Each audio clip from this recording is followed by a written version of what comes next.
अगला लिख लो heading, alkene बनाने की विधियां। और बनाने की विधियों में है ना, किस विधि में एग्जाम में किस टाइप का प्रश्न आता है वो साथ साथ आप लिखते जाना। यूं फर्स्ट लिखो पहला पॉइंट, एल्केन बनाने की विधि में लिखो number 1, decarboxylation of carboxylic acid, carboxylic अम्लों का विकार्बोक्सिलीकरण।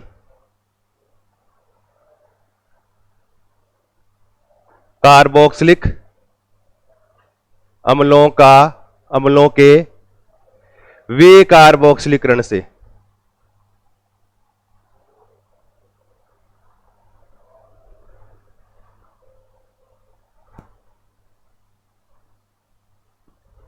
कार्बोक्सिलिक अम्लों के विकार्बोक्सिलीकरण से, D carboxylation of carboxylic acid.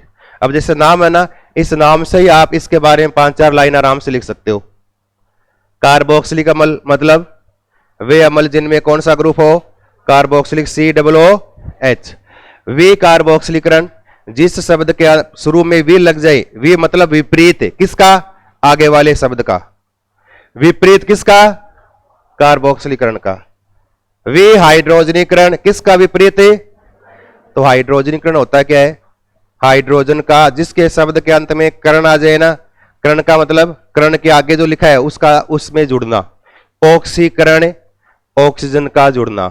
हाइड्रोजनीकरण, हाइड्रोजन का जुड़ना। फॉर्मिलीकरण, फॉर्मिल समूह यानी CHO समूह का जुड़ना। कार्बोक्सिलीकरण, कार्बोक्सिलिक ग्रुप यानी COOH समूह का जुड़ना। अब अगर इन्हीं शब्दों के शुरू में लगा दे वी, इसका उल्टा हो जाए, वी कार्बोक्सिलीकरण, कार्बोक्सिलिक समूह का बाहर निकलना, COOH समूह को बाहर निकाल दे। या कर दे वी फार्मिलीकरण, CHO समूह यानी फॉर्मिल समूह का बाहर निकलना। वी हाइड्रोजनीकरण, हाइड्रोजन का बाहर निकलना। वी ऑक्सीकरण, ऑक्सीजन का बाहर निकलना। ऐसे तो यहां पर क्या करेंगे, कार्बोक्सिलिक समूह बाहर निकालेंगे, और किससे, कार्बोक्सिलिक अम्लों से। ये तो है कार्बोक्सिलिक एसिड RCOOH, और कार्बोक्सिलिक एसिड बाहर निकालें, ये वाला समूह बाहर निकालें, तो ये समूह बाहर किस रूप में निकलेगा, COOH को अगर बाहर निकालें तो ये किस तरह से निकलेगा बाहर, गेट से होके, खिड़की से होके, खिड़की से होके। कैसे निकलेगा, COO मतलब CO2, किस रूप में निकलेगा बाहर, CO2 बाहर निकलते ही H बचा, H क्या करेगा, इसके साथ आके जुड़ जाएगा, जुड़ते क्या बन गया, RH, और क्या निकल गया, CO2। अब RH क्या है, देखो यूं कि जैसे CH3 CH2 COOH। अब देखो इसमें याद क्या करना है, ये तो सामान्य चीजें हैं, कोई नहीं पूछेगा। ये CO2 निकाल दिया, H जोड़ दे, क्या बन गया, CH3 प्लस क्या निकल गया, क्या बन गया, ये एल्केन ही तो एथेन। एल्केन को दर्शाने का तरीका RH होता है। R मतलब एल्किल ग्रुप कोई भी हो, CH3 या CH3 CH2 CH3 CH2 CH2 CH3 CH2 CH2 कुछ भी हो, एल्किल ग्रुप जोड़ते जाओ, आगे H जोड़ दो, वो क्या हो जाएगा, एल्केन, यानी एल्केन है ये। अब देखो कार्बोक्सिलिक अम्लों के विकार्बोक्सिलीकरण में, अब देखो एक इंपॉर्टेंट चीज, और ये भी एग्जाम में क्वेश्चन क्या आया था कि सोडा लाइम में होता है, ये प्रश्न आया था एक बार। अब नाम तो याद कर ले होते हो कि सोडा लाइम की उपस्थिति में कार्बोक्सिलिक अम्लों के विकार्बोक्सिलीकरण से एल्केन का निर्माण होता है, बस ये रिएक्शन लिख ली। प्रश्न क्या आ गया, सोडा लाइम में क्या होता है, तो सोडा लाइम जो है ना, यह किस रूप में काम करता है, कार्बोक्सिलिक समूह को बाहर निकालने का काम करता है। और इस सोडा लाइम में क्या होता है, ये याद रखना आपको, NaOH प्लस CaO। और प्रश्न क्या आया, इन दोनों का अनुपात कितना होता है, तो क्या होता है, इन दोनों का 3:1 का मिश्रण होता है। सोडियम हाइड्रोक्साइड और कैल्शियम ऑक्साइड चूर्ण का मिश्रण जो है, इसको बोलते हैं सोडा लाइम। और सोडा लाइम, सोडा मतलब सोडियम हाइड्रोक्साइड, लाइम मतलब चूना, चूनो क्या बोलते हैं, लाइम। चूने के पानी को लाइम वाटर, तो वाटर हटा दो, क्या बचा, लाइम। लाइम मतलब चूना, चूना। सोडा मतलब सोडियम हाइड्रोक्साइड, तो सोडियम हाइड्रोक्साइड और चूना जो मिल जाए तब बनता है सोडा लाइम। और ये अनुपात याद रखना कितना है, 3:1। यह काम करता है इस अभिक्रिया में उत्प्रेरक के रूप में। किस रूप में? कैटेलिस्ट के रूप में। और यह काम करता है इस अभिक्रिया में इसको हवा करने का। हवा मतलब आपको हवा क्यों करें? पसीना आने से आप क्या हो गए? गिल्ले हो गए। इसका मतलब हवा से क्या है? शरीर वापस सूख जाए। तो सोडियम हाइड्रोक्साइड को शुष्क रखने का काम, चुनना क्या होता है? पानी को क्या कर लेता है? अवशोषित। तो इस NaOH को सूखा रखने का काम कौन करता है? Calcium hydroxide. ये डालते हैं, इस NaOH को शुष्क रखने का कार्य करता है। एक पॉइंट तो ये सोडा लाइम है क्या, क्या काम करता है, अनुपात क्या है, एग्जाम ये पूछते हैं। दूसरा पॉइंट ये कि कार्बोक्सिलिक अम्लों के विकार्बोक्सिलीकरण से प्राप्त होने वाले एल्केन में कार्बन की संख्या होती है कम ज्यादा, कभी कम कभी ज्यादा, और कुछ कह नहीं सकते। अब बताओ, क्योंकि CO2 बाहर निकल गया, CO2 निकलते एक कार्बन क्या हो गया? याद रखो, इस अभिक्रिया में प्राप्त होने वाले एल्केन में कार्बोक्सिलिक अम्लों की तुलना में एक कार्बन क्या होता है? कम संख्या में प्राप्त होता है। इसलिए इस विधि को बोलते हैं कार्बन श्रृंखला का अवरोहण या आरोहण। अवरोहण यानी कमी होना, जिसको कार्बन श्रृंखला का अवरोहण वाली क्रिया कहते हैं। और यह एल्केन बनाने की प्रयोगशाला विधि है। अब इस विधि में ये 5-4 बातें आपको याद रखनी है। फर्स्ट लिखो, पहला हेडिंग, कार्बोक्सिलिक अम्लों के विकार्बोक्सिलीकरण से, आगे लिख लो ब्रैकेट में, प्रयोगशाला विधि। लेबोरेटरी मेथड है ये, प्रयोगशाला विधि, प्रयोगशाला विधि।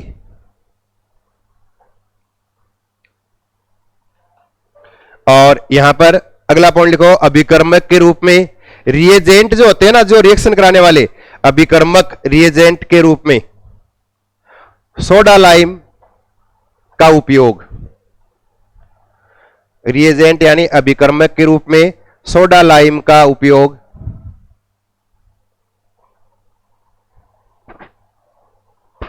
सोडा लाइम का उपयोग।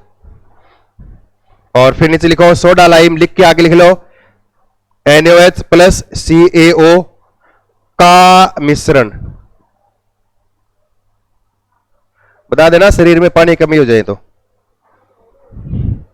हर कमी रही है भी पूरे दिन ही रहे।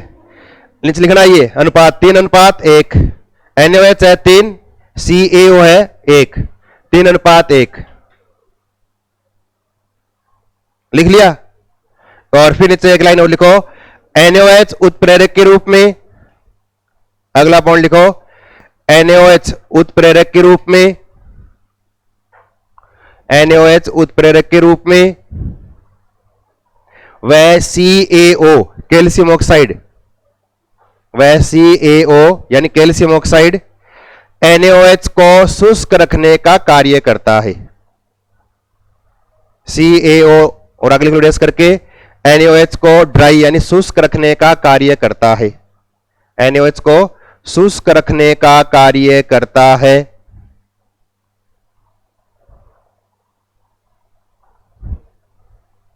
और फिर अगला एक पॉइंट और लिखो, इस अभिक्रिया से प्राप्त होने वाले एल्केन में कार्बन की संख्या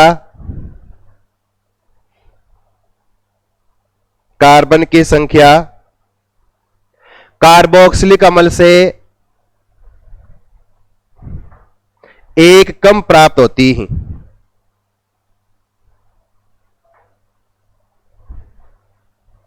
एक कम प्राप्त होती है। इसे कार्बन श्रृंखला का अवरोहण कहते हैं।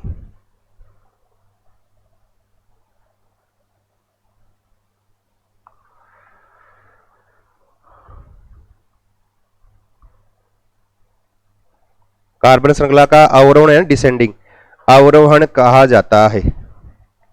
फिर नीचे ये रिएक्शन लिख लो चाहिए आप,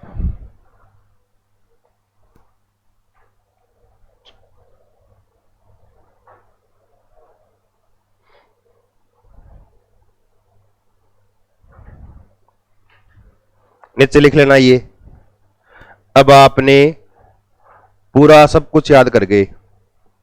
कार्बोक्सिलिक अम्ल का विकार्बोक्सिलीकरण पूरे दिन आपके मतलब अंगुलियों पे याद है। प्रश्न आ गया ये क्या है?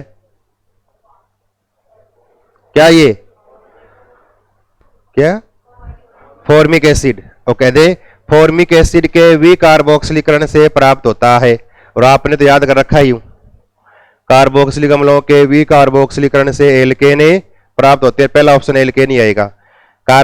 फॉर्मिक अम्ल के विकार्बोक्सिलीकरण से प्राप्त होता है। अब बताओ है क्या यहां कोई CH3 ग्रुप है क्या? कोई नहीं है। तब क्या बनेगा? ध्यान रखना, ये क्या बनता है? CO और H2O बनता है। ध्यान रखना, अलग से नीचे अलग से लिख लो एक लाइन। फॉर्मिक अम्ल के विकार्बोक्सिलीकरण से CO2 नहीं निकलेगी इसमें, CO2 निकल जाए H2 निकल जाएगी। आपको हमेशा फॉर्मिक एसिड का विकार्बोक्सिलीकरण से जल ही बनता है। और ये उल्टी कराओगे क्रिया, यानी कार्बन मोनोऑक्साइड की जल से अभिक्रिया करवाओगे तब फॉर्मिक एसिड बनता है। तो इसको उल्टा कर दिया। क्या कर रहे हो? नीचे की लाइन लिखना, फॉर्मिक अम्ल के विकार्बोक्सिलीकरण से CO व यानी कार्बन मोनोऑक्साइड व जल का निर्माण होता है।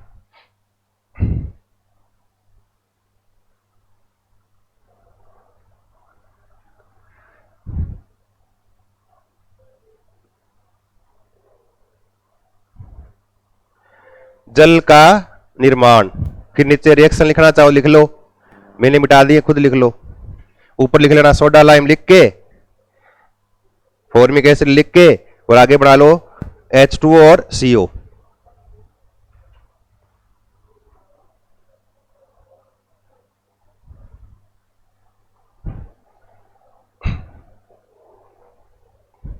एक तो विधि एल्केन बनाने की है। अब देखो इस विधि में कितनी इंपॉर्टेंट बातें आई है, याद है या नहीं है?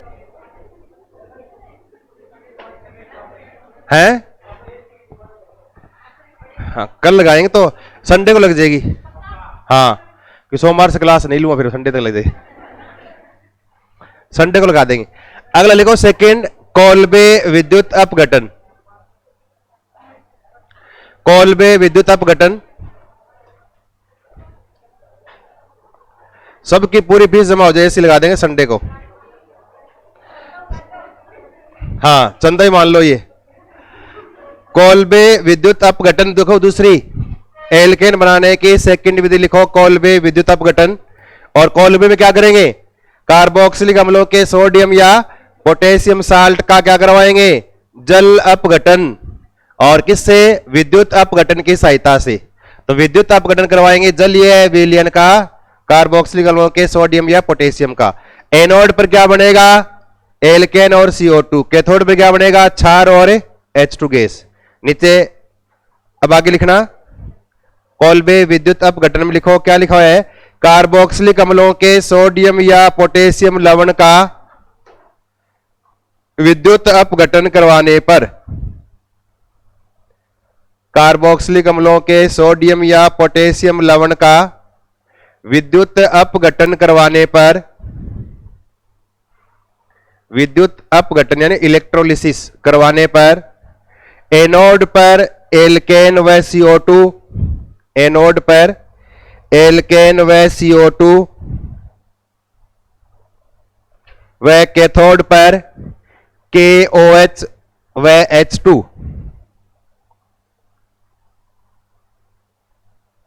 KOH व H2 प्राप्त होते हैं। H2 प्राप्त होते हैं।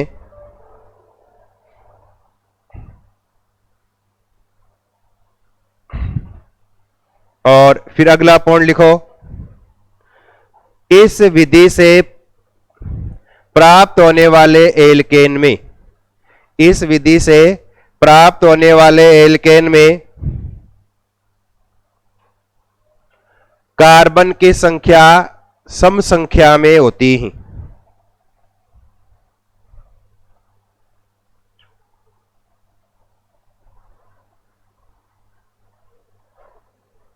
कार्बन की संख्या सम संख्या में होती है।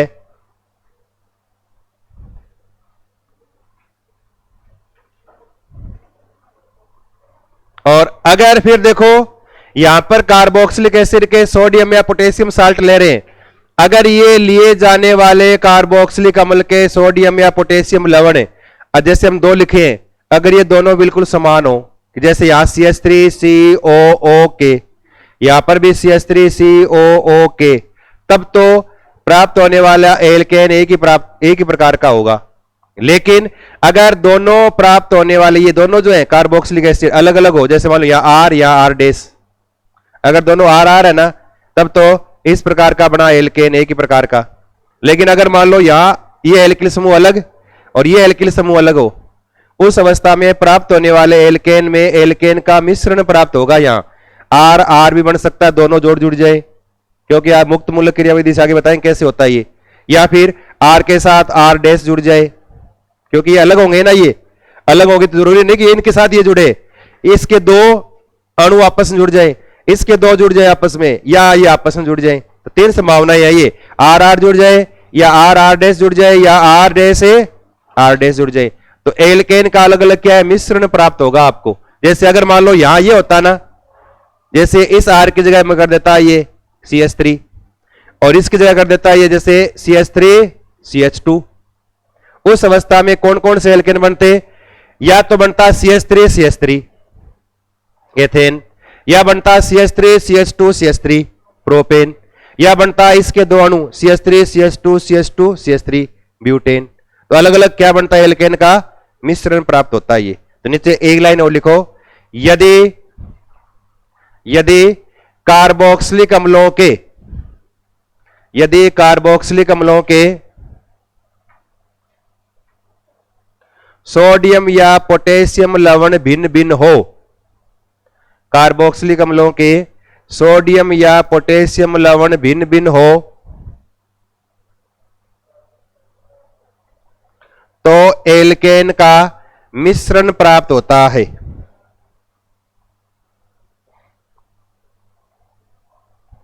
तो एल्केन का मिश्रण प्राप्त होता है।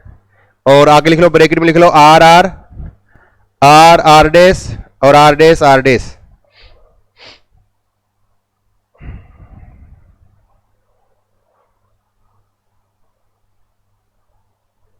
Are R R R dash R dash R dash ऐसे।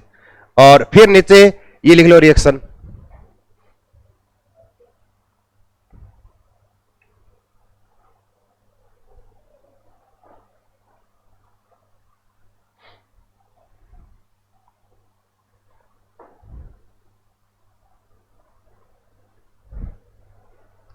लिख लिया?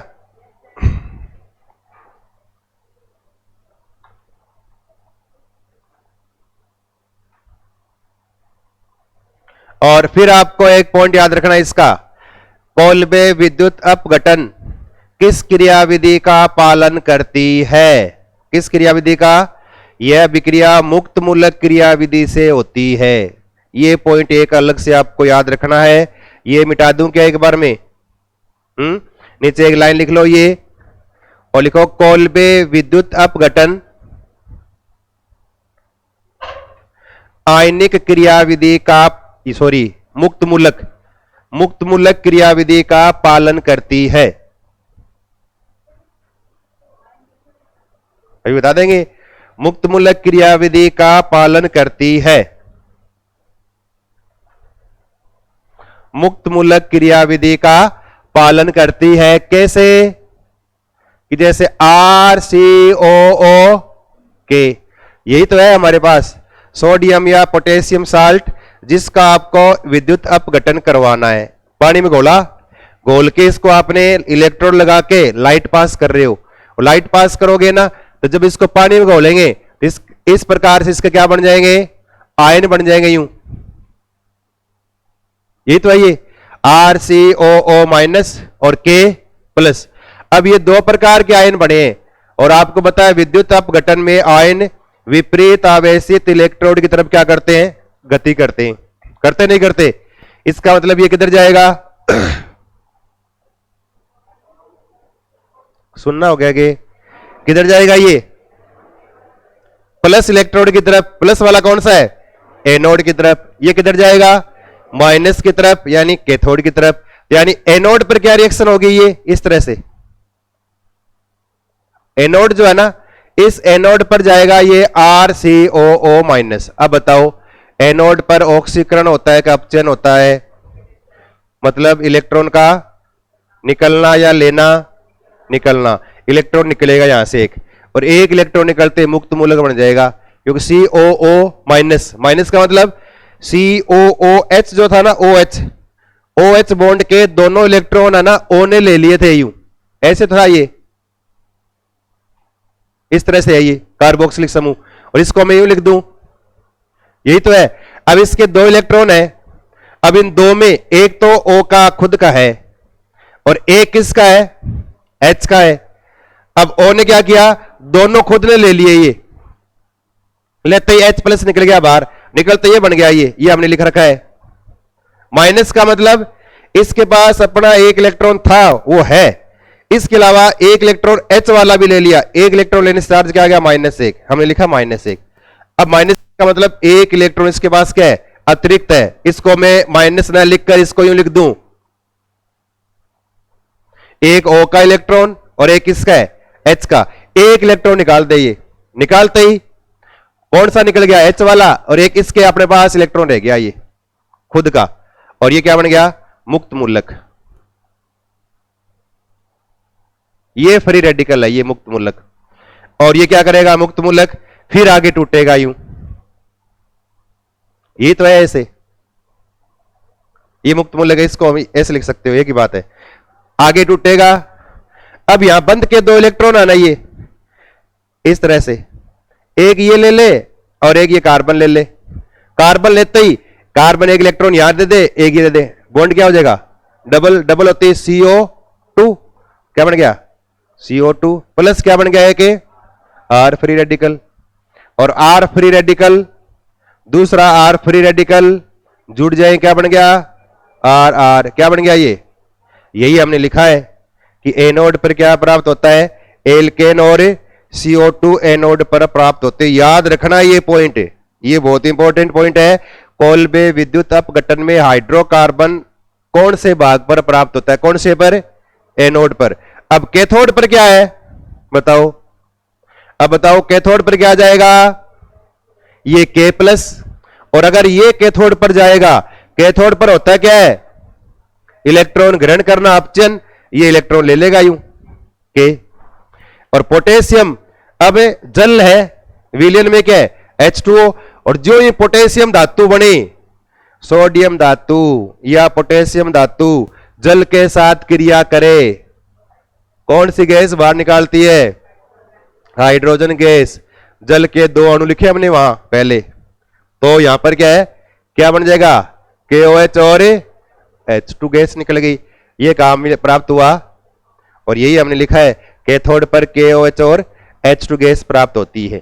यह है कोल्बे विद्युत अपघटन की क्रियाविधि, और कौन सी क्रियाविधि का पालन कर रही है, ये मुक्त मूलक क्रियाविधि का पालन करती है। यही पॉइंट याद रखना, ये पूरा याद रहे ना रहे कोई मतलब नहीं है, पॉइंट याद ये रखना है, मुक्त मूलक क्रियाविधि का पालन होता है, और एनोड पे क्या बनता है, एल्केन और CO2, कैथोड पे क्या बनता है, KOH और H2। ये दो ही पॉइंट याद रखनी है। निचली जल्दी लिखो, जल्दी करो फटाफट।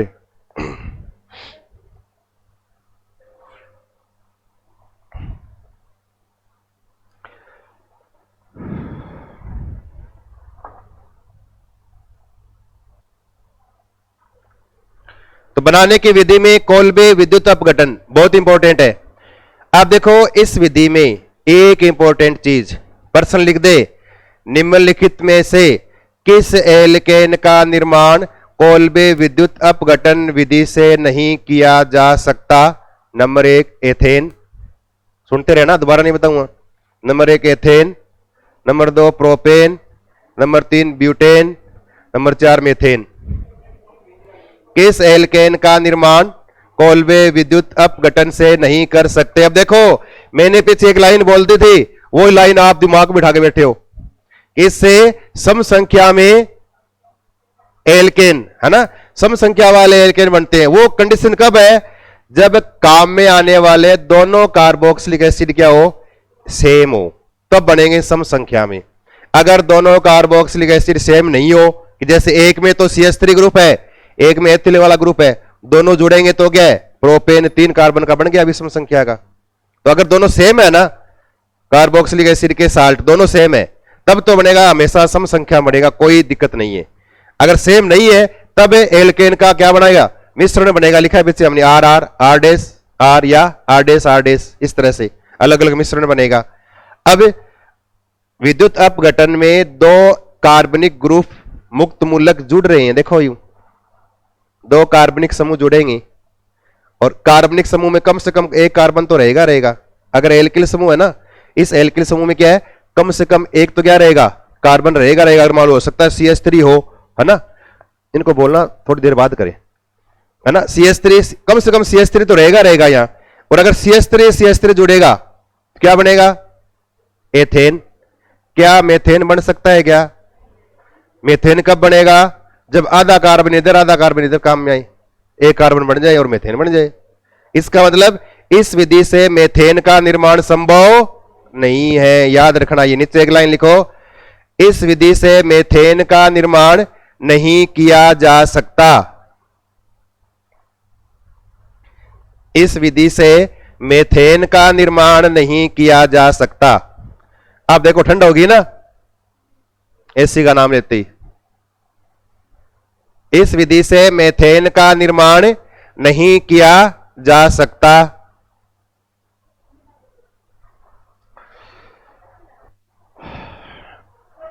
तीसरी विधि 3 नंबर, और थर्ड लिखो, एल्किल हैलाइड के अपचन से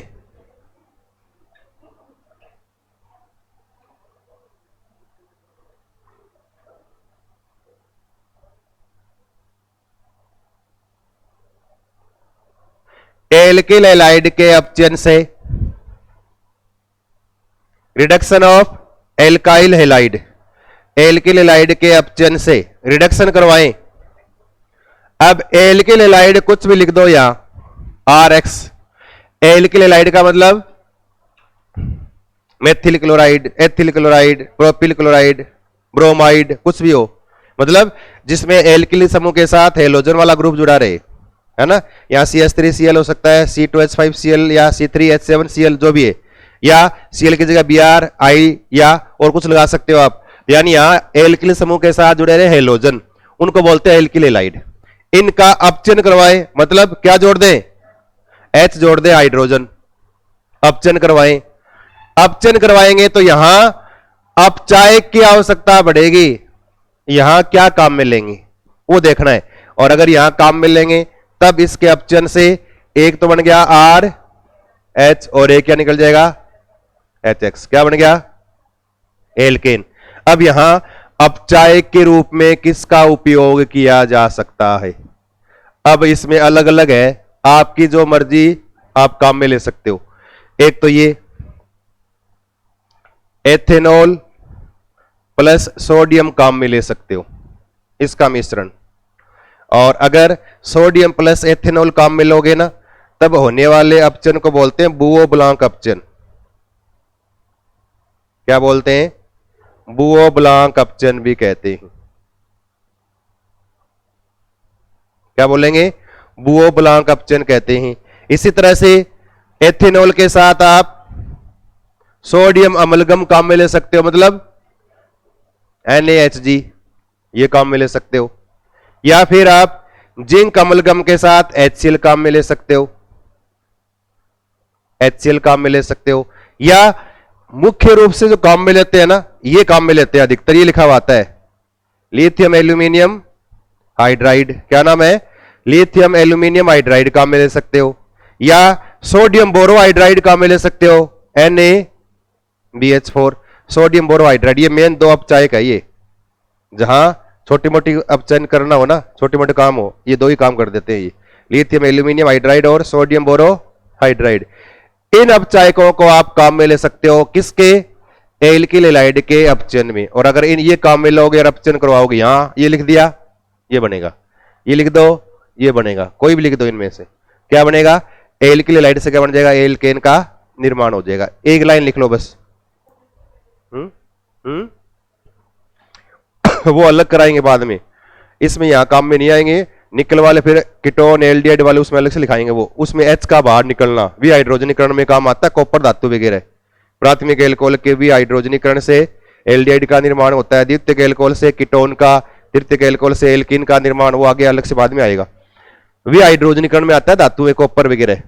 अब देखो इसमें एक लाइन लिख लो और लिखो अपचायक की उपस्थिति में, अपचायक की उपस्थिति में एल्किल हैलाइड के अपचयन से, एल्किल हैलाइड के अपचयन से एल्केन का निर्माण होता है। कौन हो? बुके, अच्छा नीचे वाला है वो। हाँ, रिडक्शन से, के अपचयन से क्या लिखा, काम लिखा? अच्छा, अपचायक की यानी रिड्यूसिंग एजेंट की उपस्थिति में एल्किल हैलाइड के अपचयन से एल्केन का निर्माण होता है। और नीचे रिएक्शन लिख के ये अपचायक के रूप में क्या काम में लेते हैं वो लिख लो। ये चीजें मेन है, और ज्यादा याद नहीं रहे ना तो दो तो याद कर लो आप। ये दो तो याद करने ही है, लिथियम एल्यूमिनियम हाइड्राइड और सोडियम बोरोहाइड्राइड।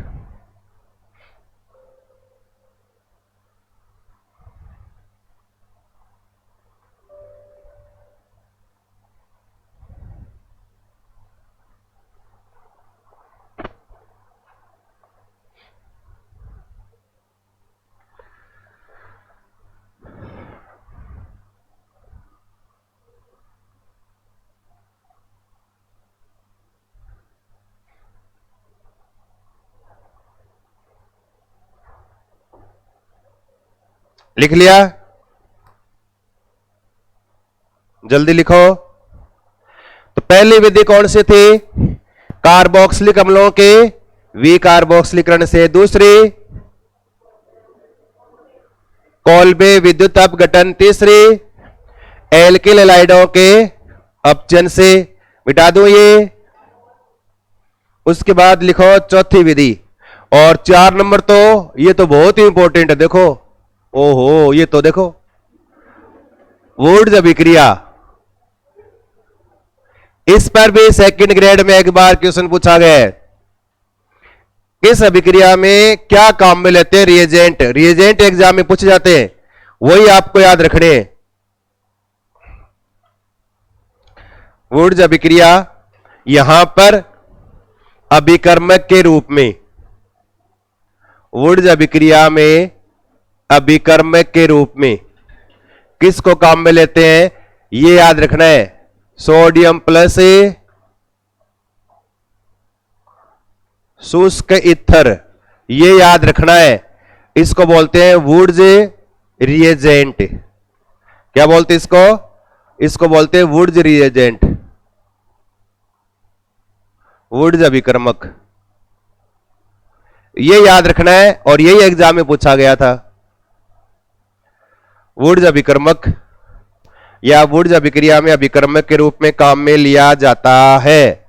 तब क्या लिखना है? सोडियम प्लस शुष्क ईथर को काम में लिया जाता है। और इस अभिक्रिया में एल्किल हैलाइड जो है ना, उनके अणु आपस में जुड़कर जस्ट दुगुनी संख्या वाले एल्केन का निर्माण करते हैं। कैसे? इस तरह से देखना यूं कि जैसे लिख दिया CH3 CH2 प्लस लिख दिया Cl, यहां Na, फिर वापस Cl, फिर यहां CH2, फिर यहां CH3 और शुष्क ईथर, शुष्क ईथर। यहां से क्या निकल जाएगा? NaCl। बाकी जुड़ जाएंगे सारे। क्या बन गया? CH3 CH2 CH2 और CH3। इस तरह से क्या बन गया? ये ब्यूटेन यानी एल्केन का निर्माण हो गया। तो याद रखो, इस क्रिया में अधिक संख्या वाला क्या बनेगा? एल्केन का निर्माण होता है। अब प्रश्न क्या आता है, वो एल्केन लिख देंगे, आपको ये लिख देंगे, यहां खाली छोड़ देंगे, बताओ क्या काम में लो। अभी प्रश्न बनाएंगे एक, पहले लिखो आप अभिकर्मक लिखो, वुड्स अभिकर्मक या वुड्स अभिक्रिया में अभिकर्मक के रूप में किसको काम में लेते हैं वो लिखो ये। उसके बाद रिएक्शन लिख लो छोटी सी एक एग्जाम्पल के तौर पर, फिर हम इसके नीचे लिखेंगे एक दो पॉइंट जो याद करने हैं वो, और मेन पॉइंट तो यही है वुड्स अभिकर्मक।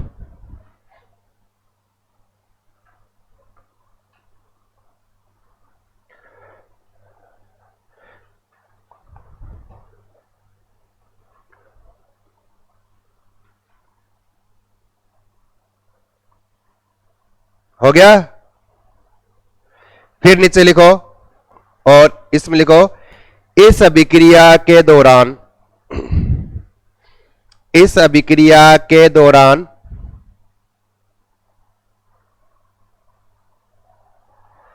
प्राप्त होने वाले एल्केन में,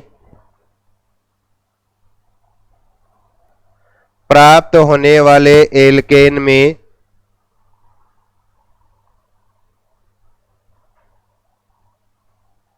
प्राप्त होने वाले एल्केन में कार्बन की संख्या एल्किल हैलाइड से अधिक प्राप्त होती है।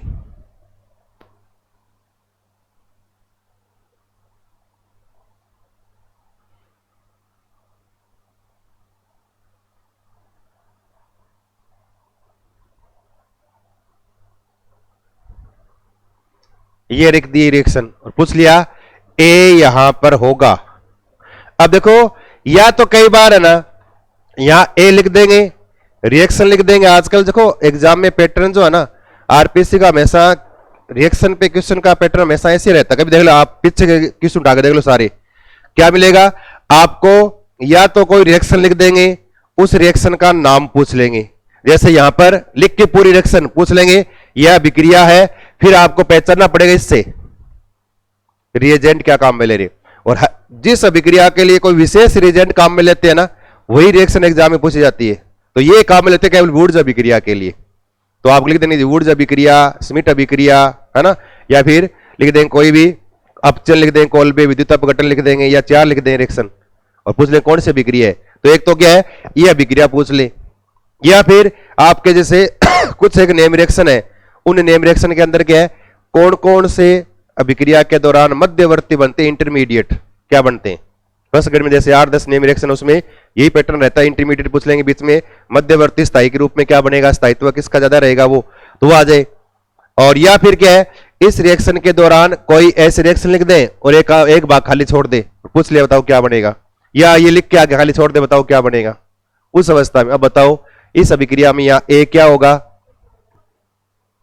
अब आपको पता होना चाहिए वुड्स अभिक्रिया में दो पार्ट जुड़ जाते हैं आपस में, इसका मतलब यहां जो आपको उत्पाद दे ना उस उत्पाद को आप आधा कर लो काट के यूं, इसका मतलब यूं करना पड़ेगा आपको CH3 CH Cl यूं था ये, या Br जो भी हो, है ना। दूसरा भी ऐसे, दूसरा भी ये था इस तरह से, फिर यहां से क्या निकाल दिया था हमने NaCl निकाल दिया, तब दो भाग जुड़ गए ये, तब वो बनाए। इसका मतलब काम में लिया गया क्रिया कारक क्या है, क्या नाम इसका, आइसोप्रोपिल क्लोराइड। क्या नाम है आइसोप्रोपिल क्लोराइड या 2-क्लोरोप्रोपेन। क्या नाम है इसका 2-क्लोरो 1 2 3, तो 2-क्लोरोप्रोपेन या आइसोप्रोपिल क्लोराइड। ये यहां पर आपको ऑप्शन लिखा मिल जाएगा, इसके यहां ए के रूप में आइसोप्रोपिल क्लोराइड काम में लेते हैं। इस तरह से रिएक्शन आदि लिख देना तब आपको करना आना चाहिए। और एक पॉइंट याद रखना है वुड्स अभिक्रिया में, यह अभिक्रिया मुक्त मूलक क्रियाविधि से भी हो सकती है और आयनिक क्रियाविधि, दोनों क्रियाविधियों से अभिक्रिया संपन्न हो सकती है। नीचे अलग से लिखना एक लाइन, इसको अंडरलाइन कर लेना और लिखो वुड्स अभिक्रिया, वुड्स अभिक्रिया मुक्त मूलक क्रियाविधि व मुक्त मूलक क्रियाविधि व आयनिक क्रियाविधि, दोनों का पालन करती है। दोनों का पालन करती है।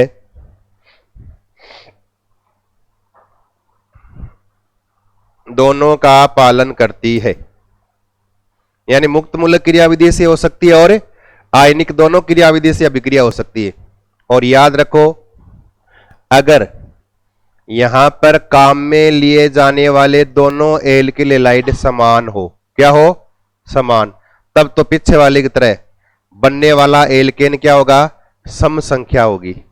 इधर 2 कार्बन, इधर 2 कार्बन, तो 4 कार्बन, इधर 1 कार्बन, इधर 1 कार्बन, तो 2 कार्बन, इधर 3, इधर 3, तो 6 कार्बन, मतलब सम संख्या में। और अगर पीछे वाले की तरह लिए जाने वाले एल्किल हैलाइड अलग अलग हो, ये अलग एथिल, मान लो ये मेथिल, तब उनके जुड़ने की संभावना 3 प्रकार से हो सकती है। हो सकता है मेथिल के साथ मेथिल जुड़ जाए, हो सकता है एथिल के साथ एथिल जुड़ जाए, हो सकता है एथिल के साथ मेथिल जुड़ जाए। तब क्या बनेगा, वही R R R R dash R dash R dash, क्या बनेगा, एल्केन का मिश्रण बन जाएगा। नीचे एक पॉइंट इसी का भी लिखो, ये पीछे वो लिखा है ना, सेम वही पॉइंट है यहां, और इसमें लिखो यदि एल्किल हैलाइड, यदि एल्किल हैलाइड एक जैसे हो, यदि एल्किल हैलाइड एक जैसे हो, तो एल्केन सम संख्या या सम संख्या कार्बन वाले, तो एल्केन सम संख्या कार्बन वाले प्राप्त होते हैं।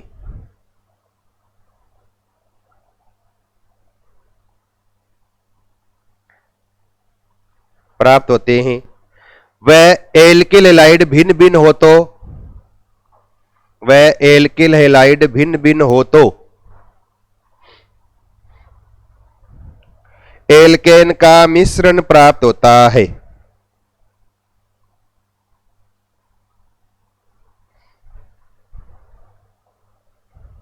एल्केन का मिश्रण प्राप्त होता है।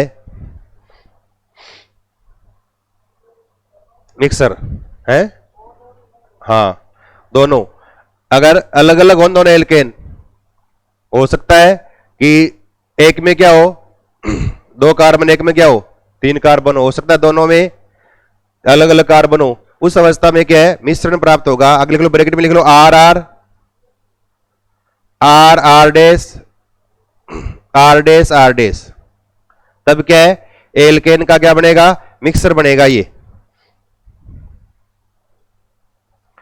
तो ये वुड्स अभिक्रिया में याद रखने वाली बातें कौन सी है, एक तो अभिकर्मक याद रखना है, रिएजेंट, ये सबसे मेन वुड्स अभिक्रिया में प्रश्न आता है। 90% क्वेश्चन इससे बनता है, आपको रिएजेंट पूछ लेंगे। दूसरा आपको याद रखना है कि रिएजेंट जब डालेंगे तब बनने वाला एल्केन है, उसमें कितने कार्बन होंगे, आपको एल्किल हैलाइड लिख देंगे, आगे पूछ लेंगे कौन सा एल्केन बनेगा, या एल्केन लिख देंगे, बताओ कौन सा एल्किल हैलाइड काम में आएगा, वो पूछ ले। और या फिर याद रखना है, यह अभिक्रिया दोनों क्रियाविधियों का पालन करती है। मुक्त मूलक क्रियाविधि से भी हो सकती है और आयनिक दोनों क्रियाविधियों से अभिक्रिया हो सकती है। फिर लिखो 5वीं बनाने की विधि, 5वीं है क्या, और 5वीं लिखो ग्रिग्नार्ड अभिकर्मक की सहायता से।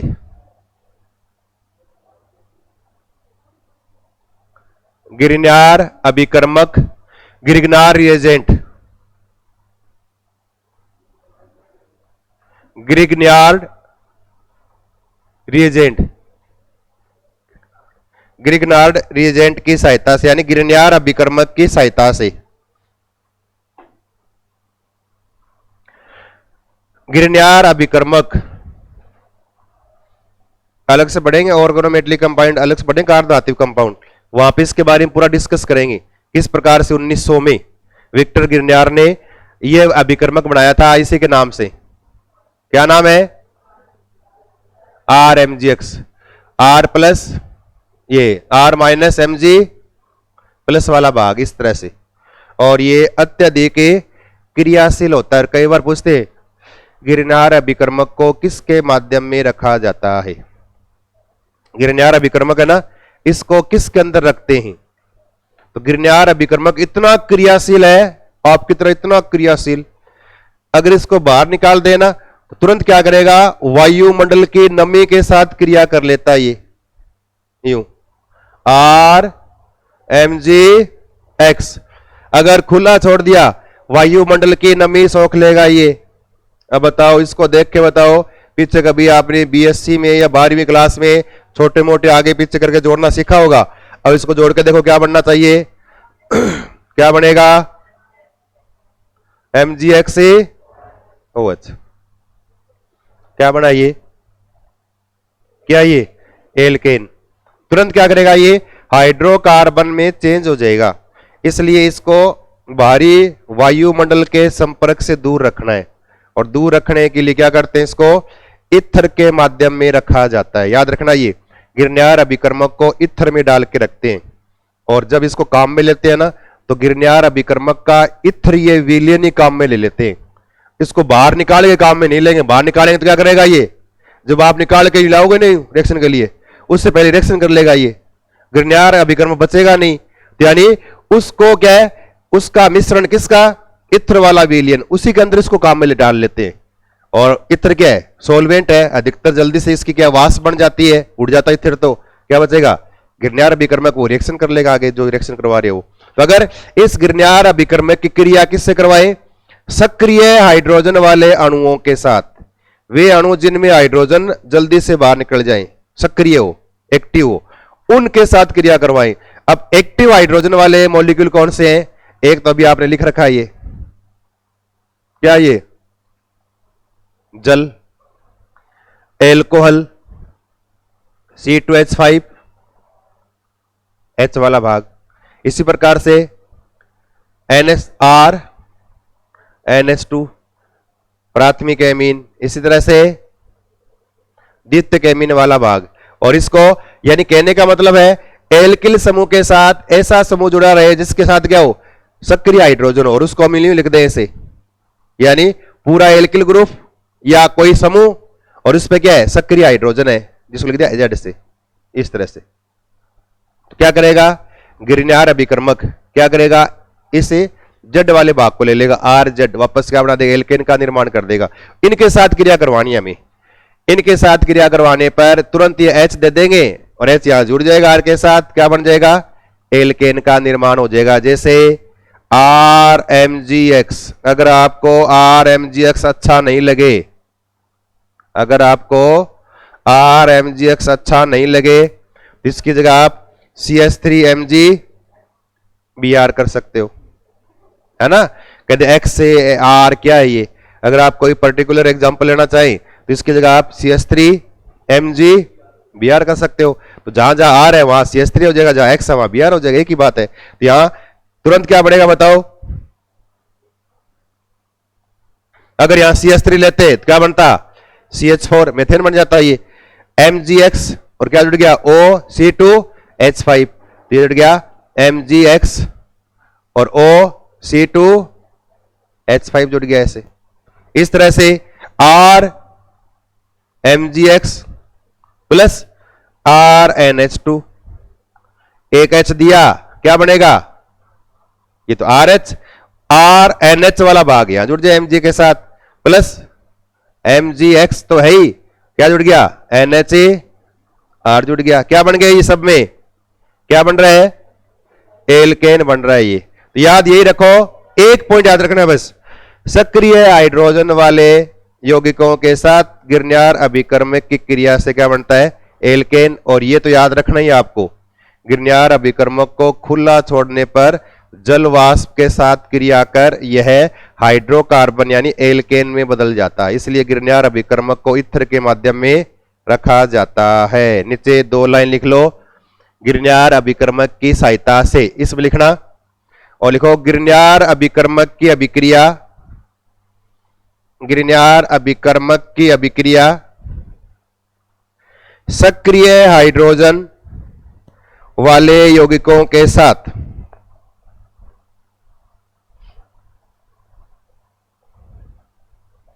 सक्रिय हाइड्रोजन वाले यौगिकों के साथ करवाने पर एल्केन प्राप्त होती है, एल्केन प्राप्त होती है।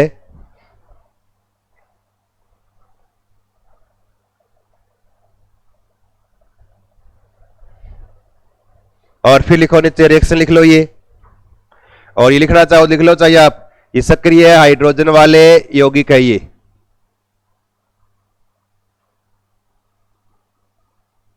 सक्रिय हाइड्रोजन परमाणु वाले यौगिक है ये, इनमें सक्रिय हाइड्रोजन उपस्थित है।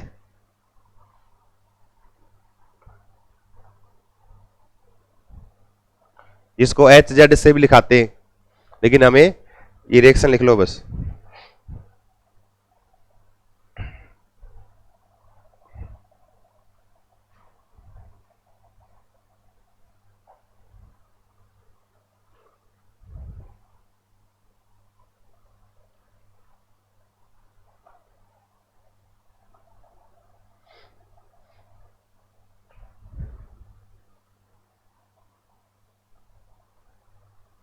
ज्यादा पूछते नहीं है, यही रिएक्शन याद रखनी है बस पहली। ऐसे अभिक्रिया में ज्यादा एग्जाम में पूछने वाला क्वेश्चन नहीं है, ये पहली वाली है, थोड़ी याद रखना बस।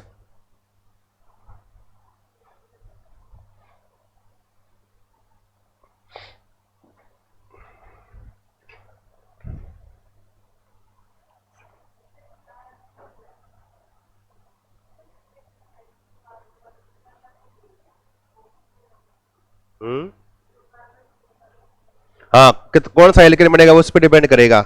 एल्किल ग्रुप कौन सा लिया आपने, है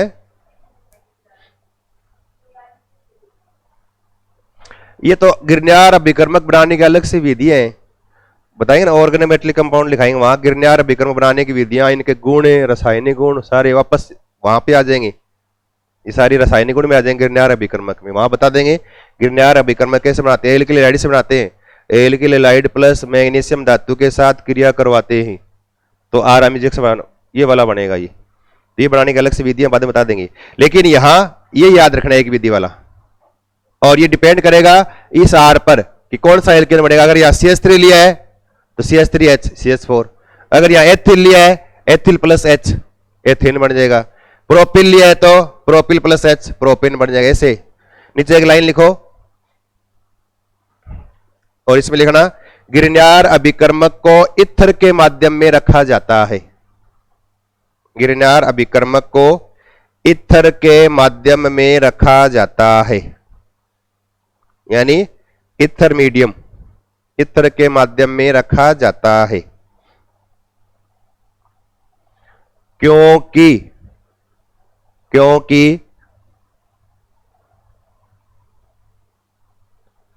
इसे खुला छोड़ने पर, इसे खुला छोड़ने पर यह वायुमंडल की नमी, यह वायुमंडल की नमी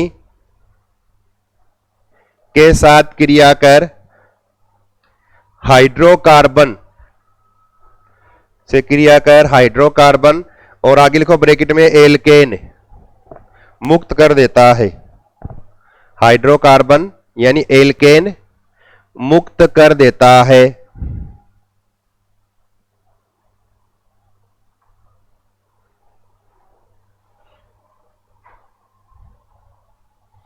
छठी विधि है क्या, 5 हो गई क्या, बनाने के लिखो छठी विधि एल्कोहल। अब देखो एक बार ये लिख लोगे ना आप, याद कर लोगे, अगले चैप्टर पढ़ोगे ना आप, कोई एल्कोहल पढ़ोगे या एल्डिहाइड पढ़ोगे, कीटोन पढ़ोगे, कार्बोक्सिलिक एसिड, इनमें जो रिएक्शन आई है ना वहां दोबारा आ जाएगी। ये मानो कि आपका, या अगर ये चैप्टर याद कर लोगे तो आगे आपके 20% रिएक्शन आगे वाले में ये रिपीट होगी, तो आपके आगे कम हो जाएगी। एल्कोहल पढ़ते ही आपके फिर 20% रिएक्शन आपके एल्डिहाइड कीटोन की कम हो जाएगी, क्योंकि एल्कोहल में आ जाएगी वो। फिर एल्डिहाइड कीटोन पढ़ते ही फिर कार्बोक्सिलिक एसिड पढ़ने की आवश्यकता नहीं है, सारी रिएक्शन सारी उसमें वही आ जाएगी सारी। तो मतलब एक चैप्टर ढंग से पढ़ लोगे ना, वापस बार बार आगे सारी रिएक्शन वही रिपीट होगी। यहां बनाने की विधि, उसमें आ जाएगा रासायनिक गुण, यहां क्या है एल्केन बनाने की विधि, और वहां क्या आ जाएगा एल्कोहल का रासायनिक गुण आ जाएगा। एल्कोहल की इसके अभिक्रिया कराने पर एल्केन बनता है, तो वहां रासायनिक गुण कन्वर्ट हो जाएगा। ये सारी वही चीजें घूमेगी बार बार। अगला लिखो छठा, एल्कोहल, एल्डिहाइड, कीटोन, कार्बोक्सिलिक अम्ल। जो चीजें याद करनी है ना वो अंडरलाइन कर रहे हैं, वही याद करनी है, बाकी कचरा याद नहीं करना। जो चीजें लिख रहे हैं ना, अंडरलाइन कर रहे हैं, उन्हीं चीजों को फोकस करना है, वही याद करनी है, और एग्जाम में इससे बाहर नहीं पूछा जाएगा। एल्कोहल, एल्डिहाइड, कीटोन, कार्बोक्सिलिक अम्ल व कार्बोक्सिलिक अम्ल हो गया, अम्लों के व्युत्पन्न, चलो ये लिख दिया, के अपचयन से, के अपचयन से, reduction of alcohol, aldehyde, ketone, carboxylic acid and derivative of carboxylic acid, इनका अपचयन करवाएं। अब यहां पर अब देखो रिएक्शन सारी ऐसे चली गई जैसी, अभिक्रिया याद करने की आवश्यकता नहीं है, इनका अपचयन करवाते हैं, तब अपचायक के रूप में किसको काम में लिया जाता है, ये पॉइंट याद रखना है। अपचायक, इस क्रिया में रिड्यूसिंग एजेंट अपचायक के रूप में किसको काम में लेंगे, क्या ये रेड फास्फोरस, लाल phosphorus plus HI plus 150 degree centigrade ताप, ये याद रखो। कहीं पर भी अब देखो कार्बोक्सिलिक एसिड पढ़ोगे ना आप आगे, कार्बोक्सिलिक एसिडों का लाल फास्फोरस की उपस्थिति में अपचयन करवाने पर एल्केन बनता है, वहां पर यहां एल्केन बनाने की विधि है, वहां कार्बोक्सिलिक एसिड का केमिकल प्रॉपर्टी या रासायनिक गुण में आ जाएगा। एल्कोहल का करवाएं तो एल्केन बनता है, एल्डिहाइड में आ जाएगा रासायनिक गुण में, कीटोन में रासायनिक गुण में, कोई भी हो सब में रिएक्शन जैसी होगी। HI लाल फास्फोरस, इनकी उपस्थिति में अपचयन कराएंगे 150 डिग्री पर, इन सब का क्या बनेगा, एल्केन। अब देखो एक एक नंबर देख लो यहां से, एल्कोहल, ये याद करना बस, इस डिग्री सेंटीग्रेड को केल्विन में चेंज कर लो, कई बार केल्विन में लिखा आता है ये, फिर कहते हमें लिखाया नहीं। 150 डिग्री को केल्विन में चेंज करो, 273 प्लस 150 कर दो, 0 डिग्री बराबर 273 केल्विन होता है, तो 1 डिग्री बराबर कितना केल्विन होगा, 1 डिग्री में कितने केल्विन होते हैं, अगर यहां जैसे भी हो ना तो भर के मट्टी गिरा दो सारा पर, बोलो 274, 1 डिग्री जुड़ जाएगा। 10 डिग्री बराबर कितना केल्विन होगा, 283, ऐसे जोड़ते जाओ, 150 जोड़ दो, कितना हो गया, 273 प्लस 150, 423 केल्विन। मैं तो पूछा 1 डिग्री में कितने केल्विन होते हैं, हाँ अब होली की गाँव है, दीपावली की पूछा है। अब देखो ये एल्कोहल एक तो ये, दूसरा एल्डिहाइड। अब एल्डिहाइड में है ना, आगे आप पढ़ोगे एल्डिहाइड में, तब आपके बार बार एक एल्डिहाइड काम में आएगा, CH3CHO, क्या बोलते हैं उसको, एसिटाल्डिहाइड। तो यानी हर जगह हम इसको लिख के रिएक्शन लिखेंगे, हर जगह एसिटाल्डिहाइड। कीटोन जहां नाम आएगा वहां एक ही नाम आएगा, क्या नाम है, acetone, acetone ketone. Carboxylic acid आएगा वहां पर एक ही नाम आएगा, एसिटिक एसिड। अब कार्बोक्सिलिक अम्लों के व्युत्पन्न, ओहो, ये यहां से एक बार देखना, आपको नीचे लिखना है, कार्बोक्सिलिक अम्लों के 4 प्रकार के व्युत्पन्न होते हैं, और व्युत्पन्न कैसे बनाते हैं बताओ, कैसे बनाएंगे, यानी कार्बोक्सिलिक अम्ल में से OH को निकालकर इसके अलग अलग 4 व्युत्पन्न बना सकते हो आप। वहां पर कार्बोक्सिलिक एसिड के व्युत्पन्न आएंगे ना, वहां पर हम ऐसे 4 बनाएंगे। OH है ना, इसकी जगह जोड़ दे अगर Cl, एसिटिल क्लोराइड बन जाएगा। अगर जोड़ दे NH2, एसिटेमाइड, कल किया था ना हमने, चूहो जैसी गंध वाला। फिर अगर यहां जोड़ दे OC2H5, तो एथिल एसिटेट, एस्टर, मीठे गंध यानी फलों की खुशबू वाला कंपाउंड। और यहां जोड़ दे अगर इसकी जगह OCO तो एसिटिक एनहाइड्राइड बन जाएगा। 4 प्रकार के होते हैं कार्बोक्सिलिक अम्लों के व्युत्पन्न। एक तो होता है acid halide, acid amide, acid ester और एक होता है एसिड एनहाइड्राइड। ये 4 प्रकार के हैं। इन चारों का इसी प्रकार से कराएंगे इनके अंदर। अब देखो यूं है, एक लिख दिया ये OH हटाया, वो ज्यादा नहीं हमने OH हटा दिया, यहां एक बन गया एसिड का व्युत्पन्न। ये हमने क्या किया, OH हटाया और एक लगा दिया यहां NH2। क्या ये कौन सा एसिटेमाइड, कौन सा ये चूहे जैसी गंध वाला, भूलना मत इसको। चूहा या दिखते ही आपके ये याद आना चाहिए। ये एथिले एसिटेट, फलों की फ्रूटी स्मेल है इसमें, फलों की गंध वाला कंपाउंड। और एक ये एसिटिक एनहाइड्राइड, इस तरह से एसिटिक एनहाइड्राइड यू बन गया ये। अब देखो इन सब का अपचयन करवाएं, किसके साथ, HI प्लस लाल फास्फोरस। अब आप अंत लिख लेना, मैं तो मिटा दूंगा, है ना।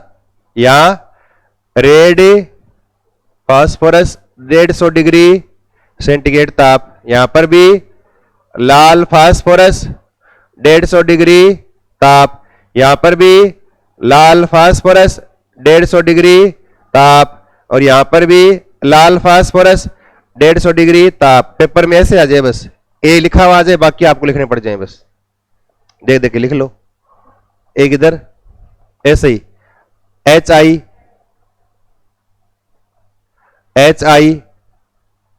अब देखना प्लस लगा रहे हो ना, देखा नहीं, HI के प्लस के आगे थोड़ी जगह छोड़ रहा हूं मैं, मिटा मिटा के, ध्यान रखना। ये HI और लाल फास्फोरस, लाल फास्फोरस, लाल फास्फोरस, लाल फास्फोरस, याद हो गया अभी ये कितनी बार बोला है, 150 degree centigrade, 150 degree centigrade, 150 degree centigrade, 150 degree, याद हो गया, लाल फास्फोरस और 150 डिग्री सेंटीग्रेड, साथ में HI। अब देख लो, यहां देखना, आपको जो एल्किल समूह लिखा है ना, उससे बनाना है एल्केन, C2H6। देखो यूं C2H6 प्लस। अब ये मान लिया कि इसका एक H यहां काम में आ गया, या यूं कह दो आप, याद करने के लिए कर लो, ऐसे होता नहीं है याद करने के लिए। एक H यहां जोड़ दिया, एक क्या बचा है O। अब इस O को किस रूप में बाहर निकालें, 2 H जोड़े जल के रूप में, एक क्या निकाल दें H2O। अब गिनते रहना, यहां से कितने H काम में आए हैं, ये तो यहां जुड़ गया, 2 ये इसके काम में आ गए यहां, इसका मतलब H कितने, 2, यहां कितने लगाऊं, 2 लगाते ही I क्या हो गया, I2 हो गया। एक तो ये हो गया। दूसरा देखो सेकंड वाले में, एक बार देख लो, कहीं नहीं जा रहा ये, यहां कितने H लगाए,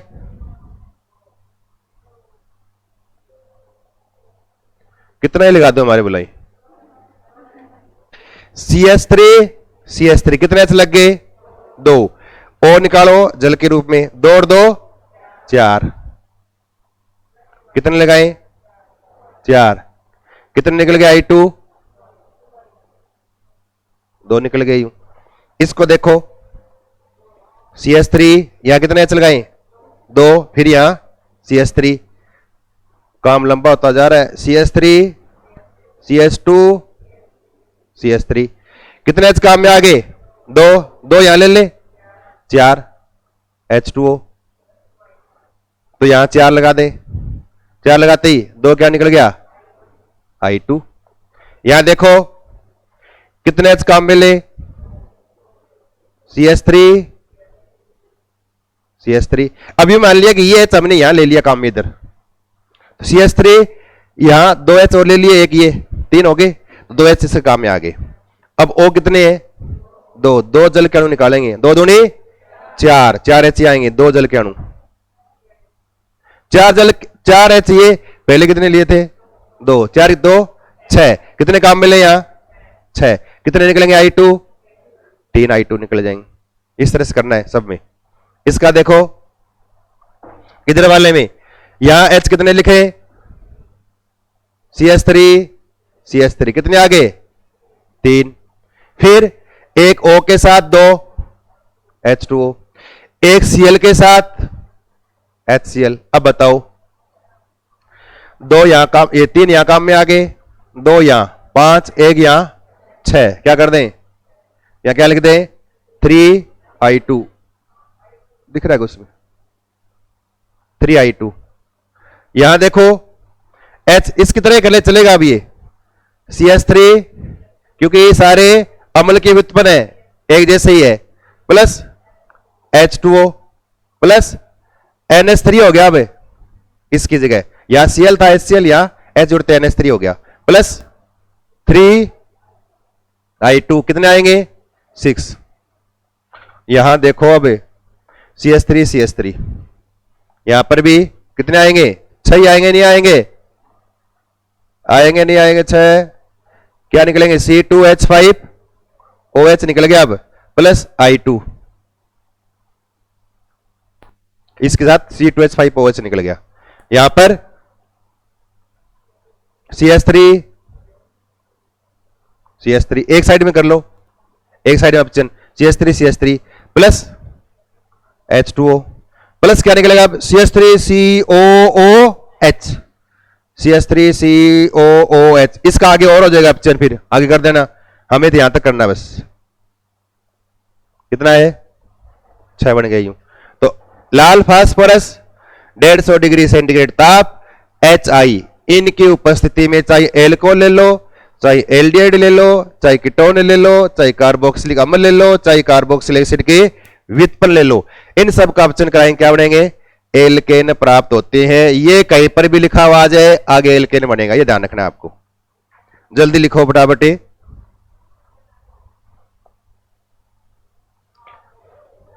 अब मैंने वो सेल डाल दिए जो 7 घंटे तक चल सकते हैं लगातार। तभी मैंने कहा था सेल डिस हो जाएंगे, तब क्लास ये बंद हो जाएगी। अगला देखो, अगली रिएक्शन, अरे ये तो बहुत इंपॉर्टेंट है। देखो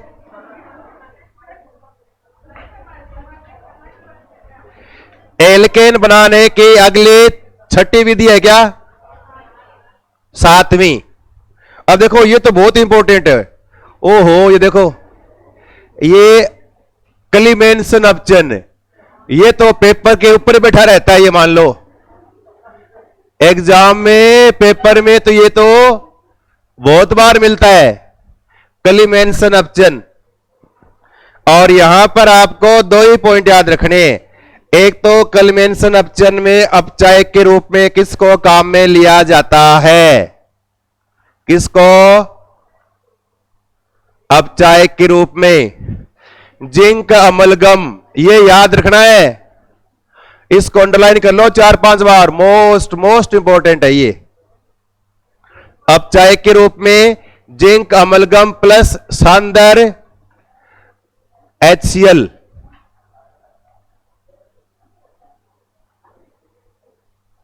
क्लीमेंसन अपचन में अपचायक के रूप में जिंक अमलगम प्लस सांदर HCl को काम में लिया जाता है। एक पॉइंट तो ये, और क्लीमेंसन अपचन का सबसे मोस्ट इंपॉर्टेंट पॉइंट है ये, एक तो ये।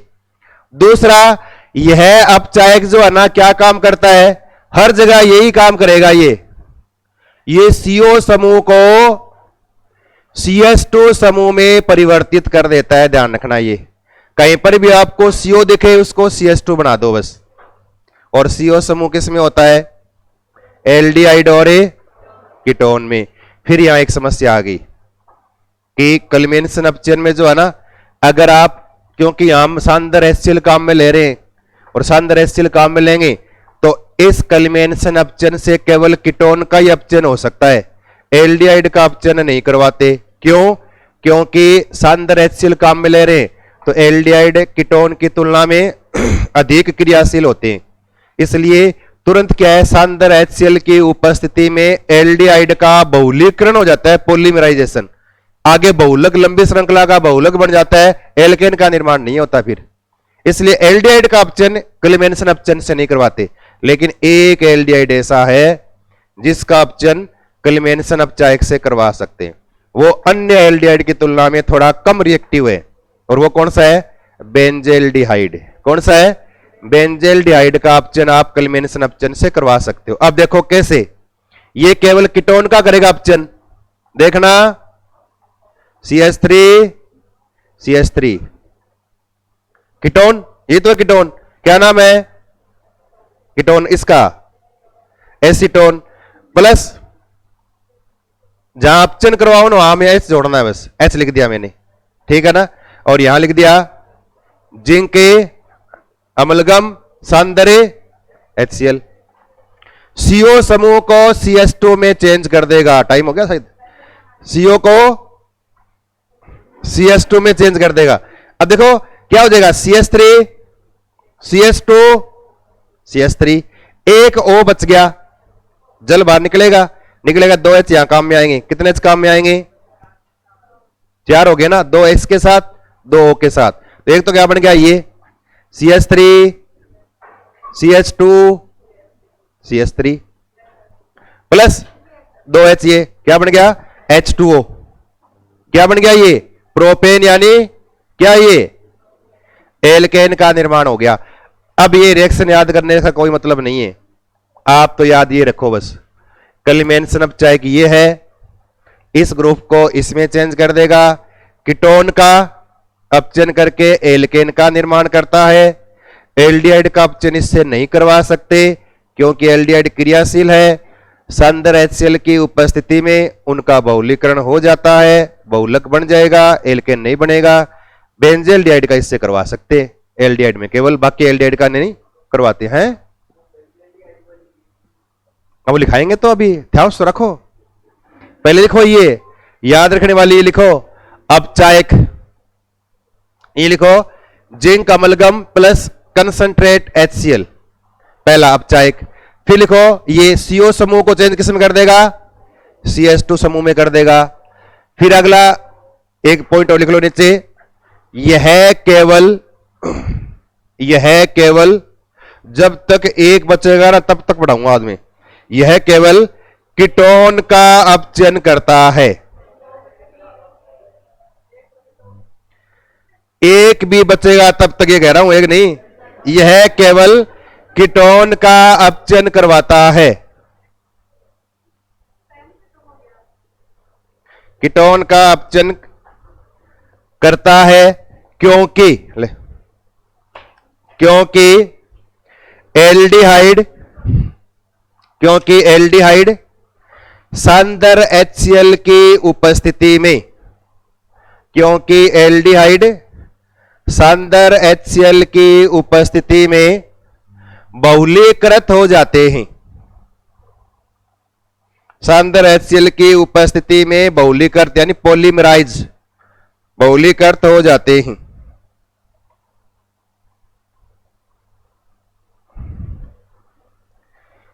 इसलिए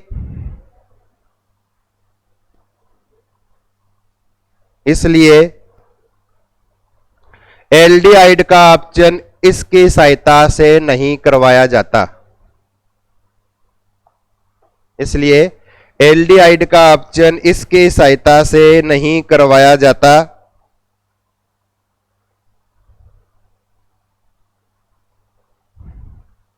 नहीं करवाया जाता,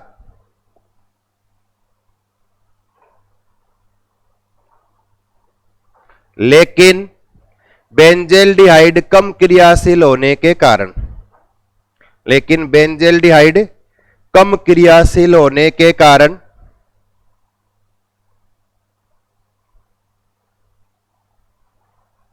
इससे अपचयित हो जाते हैं, इससे अपचयित हो जाते हैं। फिर नीचे रिएक्शन लिख लो ये जल्दी से,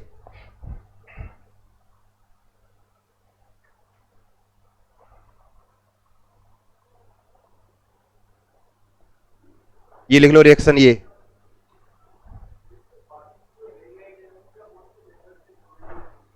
अपचन कराने की बहुत सारी विधियां हैं, लेकिन आप चाहे lithium aluminium hydride, sodium borohydride, धातुओं के साथ बुओ ब्लॉक अपचन, अलग अलग अपचन सारे सबके लिए अलग अलग काम में आते हैं। अब ये नहीं कि एल्डिहाइड का इससे करवाते नहीं तो किसी से नहीं करवा सकते। लिख लिया ये बेंजेल डिहाइड की लिख लो, चाहिए आप बेंजीन पर एल्डिहाइड समूह लगा के उसको CH3 में चेंज कर देना। सारा हर चीज पक्की पकाई चाहिए, और पक्की पकाई भी चम्मच से खिला दे मुंह में।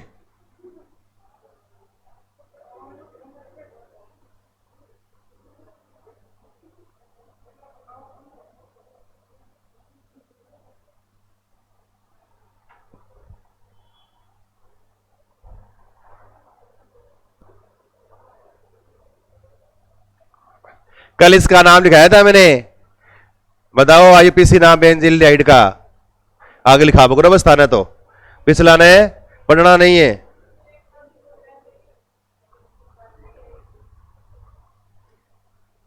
क्लास में बताया था तो याद होगा थोड़ा बहुत तो। बेंजीन कार्बेल डिहाइड मिटा दूं क्या ये बस है, कंसंट्रेट ये वही है। ऊपर लिख दो क्लेमेंसन अपचन, बस बाकी लिखो मत कुछ सही। तो घर पे थोड़े जाके याद किया करो, क्लास में टर्मक टर्मक दे करो बस। अगला लिखो वोल्फ किस्नर अपचन। वही लिखा रहा हूं जो आपके काम के हैं, वैसे बहुत है। क्लेमेंसन अपचन, वोल्फ किस्नर अपचन, हवान मिल्नोन अपचन, पांडिया एक्सचेंज, है ना, बहुत सारे, लेकिन दो तीन मेन वो लिखेंगे। वोल्फ किस्नर अपचन, वोल्फ किस्नर अपचन अपचायक के रूप में किसको काम में लेंगे वो देख लो बस। अपचायक के रूप में एक तो हाइड्रोजन प्लस, अब बताओ इसका नाम बताएं, क्या नाम है इसका? Sodium ethoxide. हाइड्रोजन का बताओ फॉर्मूला, NH2 NH2।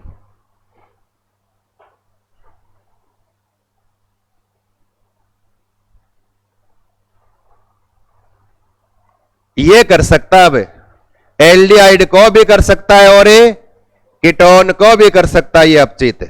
अब आप वाली समस्या दूर होगी।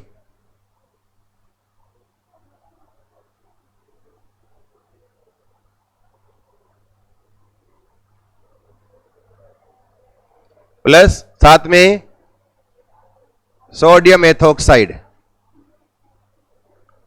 Sodium ethoxide. अब देखो यूं,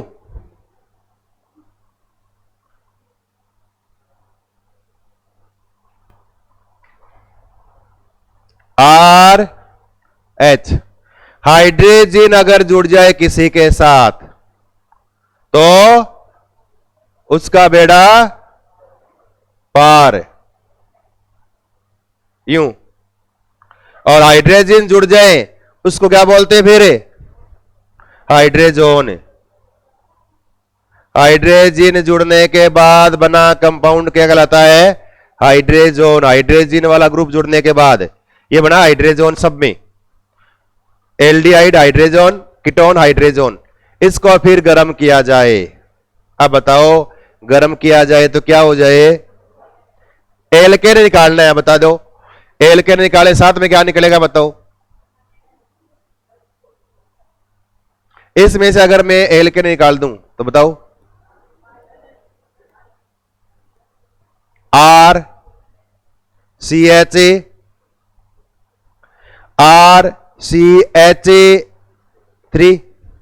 2 और 1 3, क्या बच गया? तो बोलो ऐसे क्या निकलेगी? N2। R CH2 क्या निकलेगी? क्या बन गया ये? एल्केन प्राप्त हो गया। ये लिख लो जल्दी से, सिर्फ डायरेक्ट लिख लो ये। अपचायक लिखना है, ये ध्यान रखना है। वॉल्व किस निरपचन में अपचायक के रूप में किसका उपयोग किया जाता है?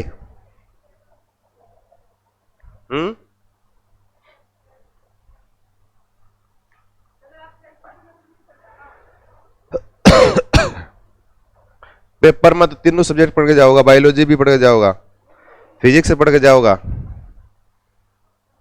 और केमिस्ट्री पढ़ के जाओगा, और फिर टाइम पर पहुंचोगा 2 मिनट पहला, भी सांस फुली रहेगी।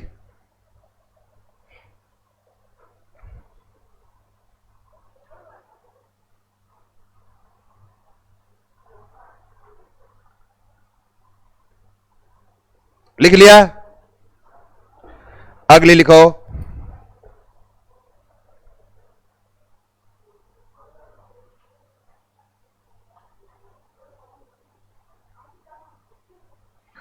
एल्केन, एल्कीन, एल्काइन तीनों बनाने हैं आज।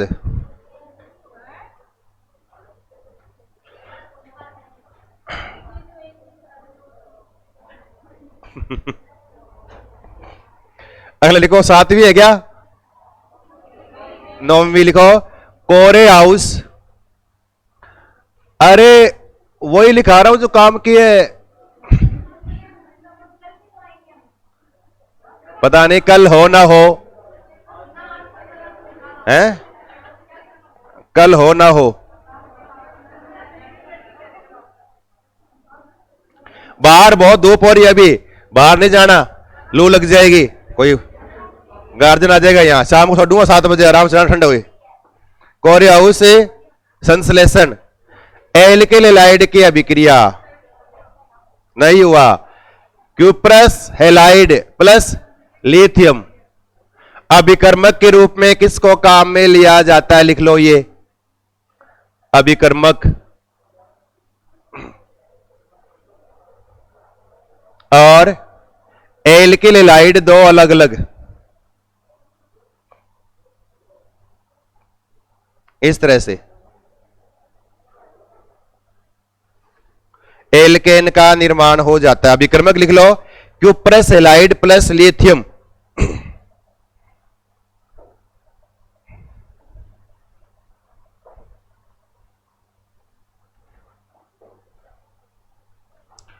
साथ में X2 वगैरह वो निकाल देना। और इस अभिक्रिया में है ना, मध्यवर्ती के रूप में ध्यान रखना है कि ये पॉइंट, और पीछे वाले सेग्रीगेटिव पर्सन आया था ये, यहां मध्यवर्ती के रूप में है ना एक कंपाउंड बनता है यूं, और वहां क्वेश्चन क्या आया था? ये गिलमान अभिकर्मक है। पीछे क्वेश्चन आया था ये गिलमान अभिकर्मक कौन सा है? गिलमान अभिकर्मक, ये प्रश्न आया था ये। इस अभिक्रिया के दौरान मध्यवर्ती के रूप में गिलमान अभिकर्मक का निर्माण होता है, और ये कार्ब धात्विक यौगिक है, ये organometallic compound OMC, organometallic compound है, ध्यान रखना। ये कार्ब धात्विक यौगिक OMC ऑर्गेनोमेटेलिक कंपाउंड का निर्माण होता है। ये बनाने की विधियां है, एल्केन बनाने की विधियां क्या होगी? पूरी होगी ये। अब देखो कौन कौन सी विधि लिखी है, एक बार थोड़ा सा दोबारा रिवाइज करना। हाँ, गिलमान रिएजेंट, इंटरमीडिएट। हाँ, अब बताओ पहली विधि कौन सी है? फर्स्ट, कार्बोक्सिलिक अम्लों के विकार्बोक्सिलीकरण में अभिकर्मक के रूप में किसको काम में लिया? किसको? सोडा लाइम को काम में लिया। दूसरा बस है। दूसरी कौन सी विधि है? सेकंड क्या हो गया? पानी पी लो, पानी कोई बात नहीं। दूसरी कौन सी है?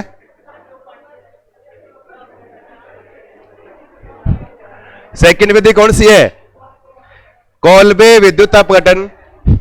तीसरी कौन सी है? थर्ड कौन सी है? तीसरी एल्किल हैलाइडों के अपचयन से। चौथी वुड्स अभिक्रिया। पांचवी गिरनियार अभिकर्मक से। छठी aldehyde ketone carboxylic acid alcohol के अपचयन से, है ना।